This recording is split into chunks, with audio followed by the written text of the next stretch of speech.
Now we are coming to somebody, the next speaker, who can really tell a similar story, I would guess. Paul Herron from FedEx. He has 20 years of experience in all areas of FedEx, coming for strategic planning, finance, and operations.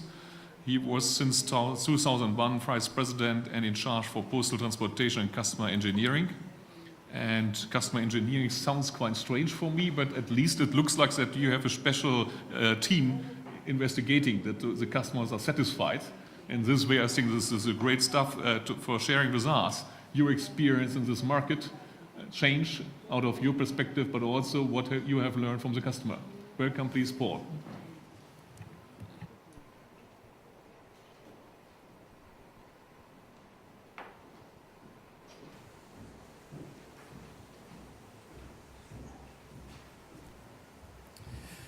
Good afternoon, everybody. I'm going to address this afternoon how the world needs Express. Now, I will have to say that I'm a little biased on this subject. If we come through, we're going to talk about a quick snapshot of what FedEx is, who FedEx is, Express service origins, how the Express market came into being, Express service today, and then finally how posts and integrators work together in this marketplace. First of all, a FedEx snapshot. Just couple of key highlights here. We're a $35 billion company. We service over 220 countries daily. We have, as of at least the time this presentation was put together, 661 aircraft. Up until the Delta Airlines and Northwest merger, we were the largest airline in the world. Now we're the second largest. They're going to be tough to capture number one again because they're quite large on that. As you see, some of the recognitions we've gotten recently on Fortune and being named one of the best places to work in the U.S. So the origins of Express service. As you see here, even going back as far as in ancient Egypt and Persia, there were always messenger services to get information around. But in many of these cases, there were still express services reserved for kings and pharaohs to be able to get their priority messages around. Back in the 1800s, we had Wells Fargo, the Rail Express Act, Pony Express, all those different areas. Back in 1839, the American Railway Express Agency was founded.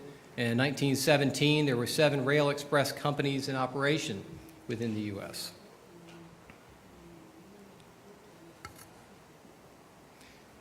For express service today, and this is not just FedEx, this is the entire industry, we connect 90% of the world's GDP within 24 to 48 hours. In 2008, we directly contributed over $80 billion U.S. to the world GDP. We helped support approximately 2.75 million jobs within the express industry, and then that's all the aspects of it. And the key is we really enable a lot of the global commerce today. But that's all the history of kind of where we got to. One of the keys is where are we going? And with that, I wanted to kind of talk about the interaction between posts and integrators. Now, express companies, formed here in the yellow, were primarily built around B2B, business-to-business type of operations. This is where we have structured all of our operations. This is where we're most efficient. All of our products are designed for that, and we really do a very good job servicing that industry. Posts, on the other hand, were built for communication and commerce. And so they really were in the C2C industry. Posts are designated by, they have vast retail networks, they've got a lot of infrastructure, and so that's really the market that they played. And so while we are competitors and while we are in the same marketplace in here, we really service, and our expertise lies in different segments of the market. So, from the post standpoint, the posts have a lot of key strengths. They have extensive domestic residential pickup and delivery networks. These networks are unsurpassed. You could not build what the posts have to do in their challenges, many times through their universal service obligation, but they're going out almost around the world delivering everywhere.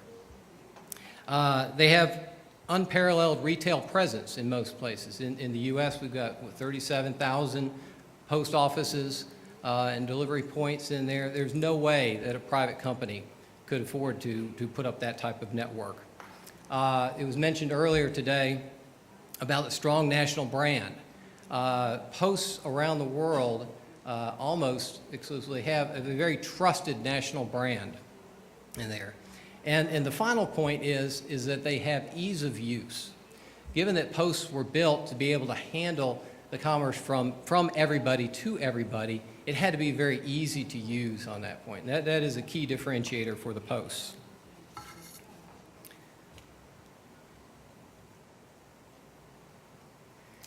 For integrators, we have unparalleled global networks.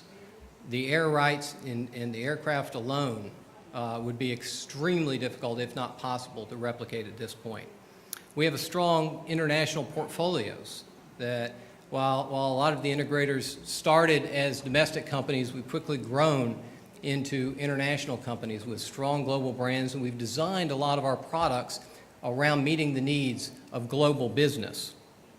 We have a trusted global brand on here, and so when you're looking at with a lot of the integrators, you're out looking at, they know that you've got the assets and the infrastructure in place, that you're going to be able to have positive custodial control and move these products around the world in a timely fashion. We have highly evolved IT systems where we do all the track and trace, and we get a lot of the information. This is my friend here was just talking about Estafeta. All the information behind the packages on that. We've got those highly evolved IT systems. And we have feature-rich products.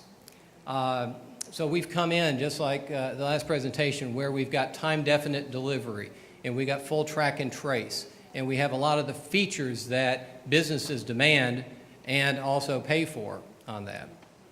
Now, one of the key differentiators, as I was just saying, with the post and the ease of use, integrators are not necessarily, for the average person, the easiest to do business with.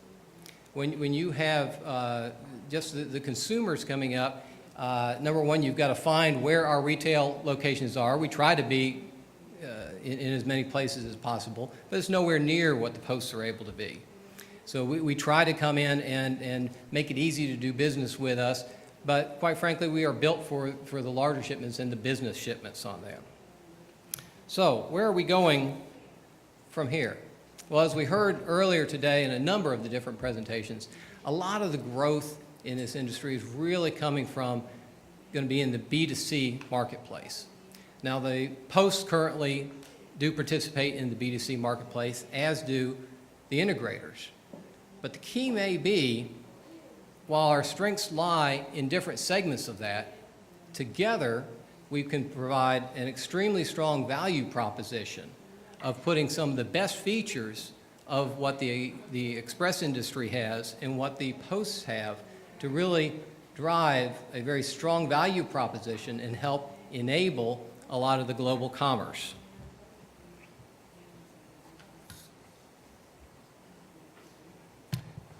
So when you do and look at those, what we're proposing is that through alliance opportunities in that, especially attacking that B2C marketplace where a lot of the growth is coming from, enables us to go in and look at some network optimization.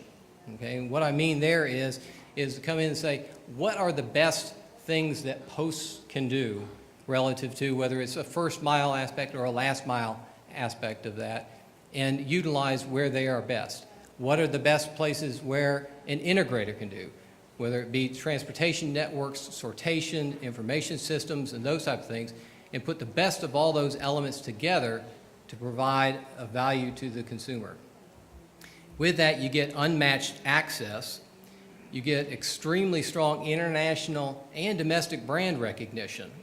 So you've got the trust of a local post in either the delivery network or in the retail network, and the trust in the global brand of an integrator of being able to move it around the world GDP.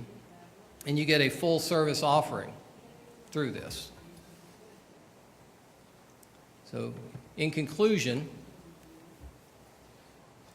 our strengths overall between the posts and the integrators do lie in different areas. And I don't ever see an integrator being able to effectively compete in a postal world. And it's going to be a challenge, even though Peter Summers was talking earlier about entering a lot of the other, expanding into new markets. It's going to be a challenge to really, for a lot of posts to be able to come in and effectively compete directly head-to-head with the integrators. The networks are just too different.